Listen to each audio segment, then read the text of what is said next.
evidence that will be used in the trial of a former pastor accused of killing his wife 2 years ago.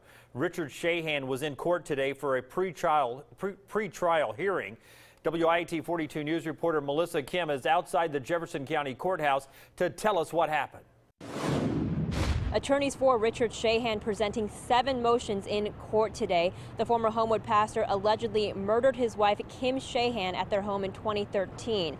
Now, Circuit Court Judge Laura Petro did allow for the majority of them. The final motion had to do with DNA evidence collected at the scene. The defense saying that there were 2 swabs taken from Kim Shahan that may have had DNA from another person on them.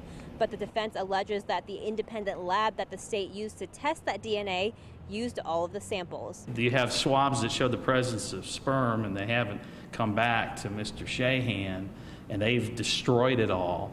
I think it hurts the state because if those tests were done and they didn't have to be totally consumed, or they gave permission to consume them all, knowing that there was a motion granted to preserve all evidence for testing, then I think you should bring that up with the state. If it's sperm that's found in Mrs. Shahan that belongs to somebody else, and Mrs. Shahan's residence was broken into, burglarized, and she was murdered, and there's somebody else's sperm found inside her, I don't think how much more exculpatory that would be. No future court appearance dates have been set at this time, but the trial starts in April.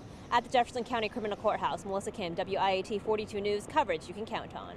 Would also like to note that Judge Petro is also allowing Shahan and his attorney back into the family's home off Lakeshore Drive to take measurements and pictures needed to make their case. Shahan is under 24-hour surveillance.